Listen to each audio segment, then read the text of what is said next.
नमस्कार, मैं हूं विशाखा ठाकुर और आप देख रहे हैं 3.0 टीवी। वर्चुअल डिजिटल एसेट्स ने नए हफ्ते की शुरुआत सकारात्मक रुख के साथ की है।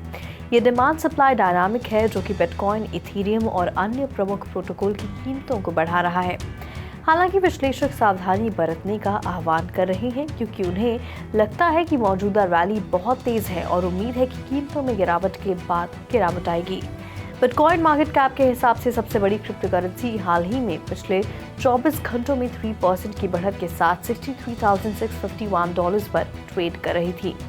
पिछले हफ्ते परपेचुअल ट्रेड में लिक्विडेशन प्रेशर के कारण $58,800 तक पीछे हटने से पहले इसने $64,000 की ओर दावा किया। बिटकॉइन की धमाकेदार रैली ने spot BTC exchange traded funds में रिकॉर्ड इनफ्लो उत्पन्न किया। BlackRock इंक के iShares बिटकॉइन ट्रस्ट और फिडेलिटी इन्वेस्टमेंट के वाइज ओरिजिन बिटकॉइन फंड ने न्यूबॉर्न 9 में टोटल इनफ्लो का 79% हिस्सा हासिल कर लिया है, जो कि नए ETF के समूह के लिए एक लोकप्रिय नाम है जो सीधे बिटकॉइन में निवेश करते हैं, क्योंकि US SEC ने 10 जनवरी को एसेट्स को मंजूरी दे दी थी। यहाँ दिलचस्प बात यह है कि सबसे पुरानी क्रिप्टो करेंसी में पिछले 7 दिनों में 19% की वृद्धि हुई है और पिछले 30 दिनों में 43% की वृद्धि हुई है, जो कि एक साल में इसकी उच्चतम प्रतिशत वृद्धि है, जिसकी वजह से बड़ी संख्या में BTC एड्रेसेस को प्रॉफिटेबिलिटी जोन में धकेल दिया गया है। 2 सालों में पहली बार सभी बिटकॉइन एड्रेसेस में 97% अब लाभ में है। ब्रॉडर VDA मार्केट में मिक्स ट्रेंड देखा जा रहा है। दूसरी सबसे बड़ी क्रिप्टो एसेट इथेरियम ने $3,500 के महत्वपूर्ण स्तर को पार कर लिया है। इसने हाल ही में पिछले 24 घंटों में 1.8% जोड़कर $3,493 पर ट्रेड कर रहा है। अन्य बड़े टोकन जैसे बाइनांस के BNB, सोलाना के नेटिव टोकन सोल, शिप, वेब, फ्लोकी ने मजबूत लाभ दर्ज किया। पिछले 24 घंटों में ग्लोबल क्रिप्टो मार्केट कैप 1.65% बढ़कर $2.38 ट्रिलियन हो गया। इसके साथ ही कुल क्रिप्टो मार्केट का वॉल्यूम 5% बढ़कर $97.3 बिलियन हो गया। DeFi में कुल वॉल्यूम वर्तमान में $9.08 बिलियन है और सभी स्टेबल कॉइन्स $84.6 बिलियन है, जो कि कुल क्रिप्टो मार्केट के 24 घंटे की वॉल्यूम का 9.3% और 86.9% का प्रतिनिधित्व करते हैं। बिटकॉइन का प्रभुत्व वर्तमान में 52.26% है, जो दिन के मुकाबले 0.28% अधिक है। IC15 इंडेक्स टॉप 100 टोकन का बैरोमीटर 22.74% बढ़कर 81,320 हो गया। इस बीच क्रिप्टो की रैली को निशाना बनाते हुए चीन का इकोनॉमिक डेली चीनी कम्युनिस्ट पार्टी का मुखपत्र है। इसमें कहा गया है कि बिटकॉइन के मूल्य में बेतहाशा उतार चढ़ाव सामान्य बना हुआ है और क्रिप्टो करेंसी को अभी भी मुख्य धारा में प्रवेश करना बाकी है। हाल के दिनों में क्रिप्टो ने अधिक लोकप्रियता हासिल की है और तेजी से मेन स्ट्रीम में आ रहा है। ग्रेस्केल का मानना है कि मांग और कीमत में स्पष्ट वृद्धि हुई है। दूसरी ओर JP मॉर्गन के विश्लेषकों का अनुमान है कि बिटकॉइन की कीमत हाविंग होने के बाद $42,000 तक गिर जाएगी।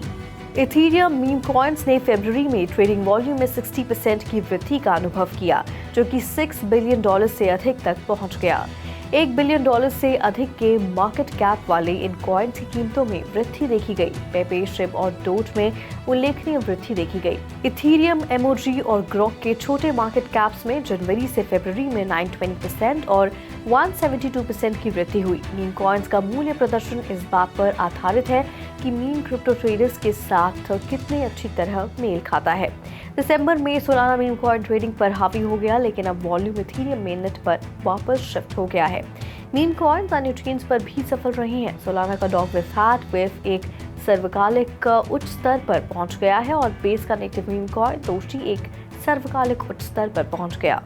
बायबिट की latest user asset allocation report के अनुसार जुलाई 2023 और जनवरी 2024 के बीच इंस्टीट्यूशनल डिजिटल एसेट पोर्टफोलियोज में बिटकॉइन और ईथर का कॉन्सेंट्रेशन 50% से बढ़कर 80% हो गया। इंस्टीट्यूशंस बिटकॉइन की तुलना में इथेरियम पर अधिक आशावादी थी, बल्कि 20% में स्टेबल कॉइन और ऑल्ट कॉइन थे। ये ट्रेंड सितंबर 2023 में शुरू हुआ और जनवरी 2024 में लगभग 40% तक बढ़ गया। 31 जनवरी 2024 तक ईथर INS इंस्टीट्यूशन की सबसे बड़ी होल्डिंग है।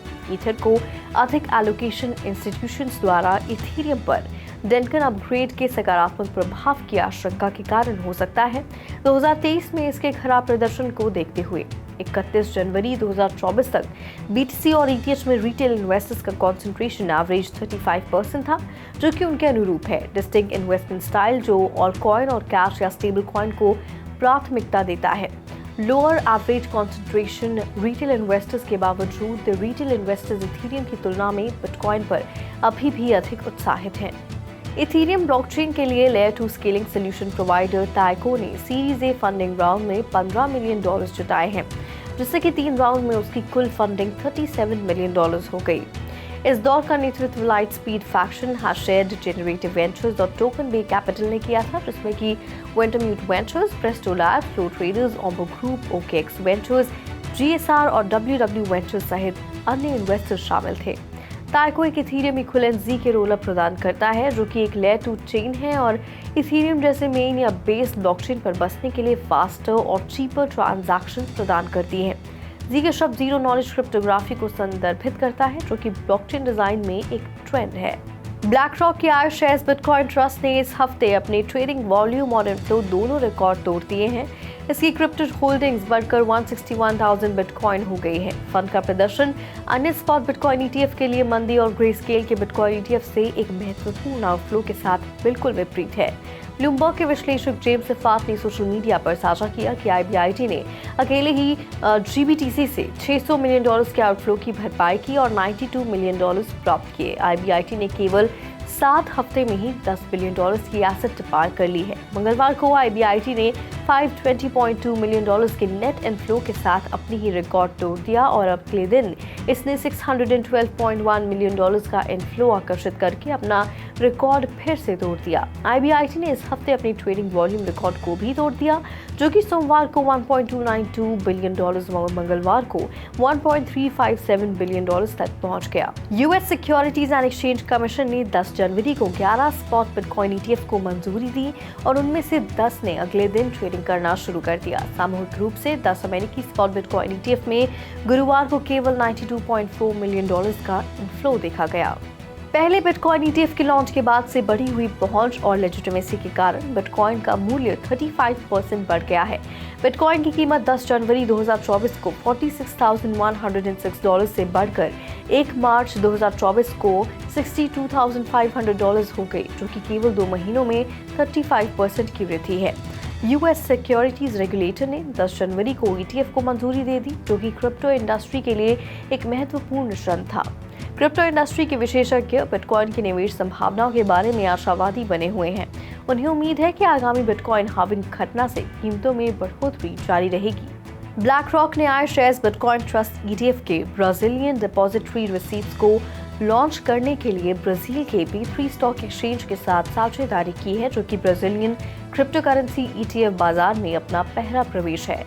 IBIT 39 कोड के तहत कारोबार करने वाले बिटकॉइन ETF का लक्ष्य बिटकॉइन के प्रदर्शन को दोहराना है और 0.25% की मैनेजमेंट फीस पेश करना है, जिसे मैनेजमेंट के तहत संपत्ति में पहले $5 बिलियन के लिए अस्थायी रूप से घटाकर 0.12% कर दिया गया है। ब्राजीलियन डिपॉजिटरी रिसीट में $20,000 से कम की स्थानीय शेयर बिक्री के समान कर छूट का अभाव है।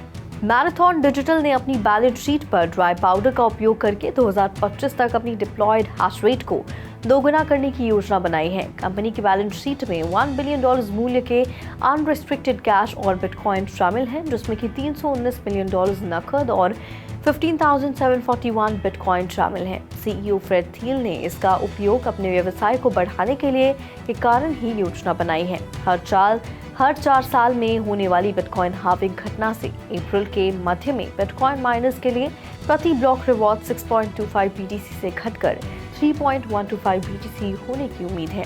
रिवॉर्ड्स में इस कमी ने ऐतिहासिक रूप से माइनिंग एक्टिविटीज, ऑपरेशनल कॉस्ट में वृद्धि और प्रतिस्पर्धा को तीव्र करने पर प्रभाव डाला है।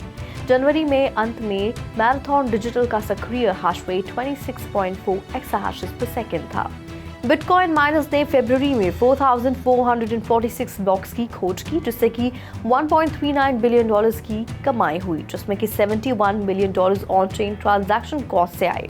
जनवरी की तुलना में बिटकॉइन माइनिंग से रेवेन्यू में $40 मिलियन की वृद्धि हुई, जिसमें कि फाउंड्री यूएस और एंटपूल ने सबसे अधिक ब्लॉक का योगदान दिया। इस महीने में 47 से 53 माइनिंग पूल्स ने भाग लिया, जिन्होंने की BTC चेन में SHA-256 हैश रेट का योगदान दिया। 30 दिनों के भीतर BTC की कीमतों में 47% की वृद्धि से माइनर्स के रेवेन्यू में उल्लेखनीय वृद्धि हुई, जिससे कि उन्हें $1.39 अरब इकट्ठा करने में मदद मिली, जो कि जनवरी के $1.35 अरब से $40 मिलियन अधिक है। हालांकि ऑन चेन ट्रांजैक्शन फीस से केवल $71 मिलियन आए, जो कि जनवरी के $133 मिलियन से भारी गिरावट का दिसंबर के $337 मिलियन फीस से काफी कम है। Bitcoin mining company cipher mining ने फरवरी 2024 में 334 यूनिट्स की माइनिंग के साथ अपने औसत मासिक शुल्क नेटवर्क हैश रेट में 9.4% की वृद्धि दर्ज की है। कंपनी ने अपने ट्रेजरी मैनेजमेंट प्रोसेस को पूरा करने के लिए 33 BTC बेचे, शेष राशि के रूप में 1433 BTC भी छोड़े। 70,000 माइनिंग रिग्स और 7.4 एक्साहैशेस पर सेकंड की महीने के अंत में ऑपरेटिंग हैश रेट के साथ साइफर माइनिंग शेयर्स में 6% की बढ़ोतरी देखी गई है, जो कि $3.09 पर बंद हुआ। कंपनी की योजना 5 मार्च को अपनी चौथी तिमाही और पूरे वर्ष 2023 के रिजल्ट्स कॉल के दौरान अधिक अपडेट प्रदान करने की है।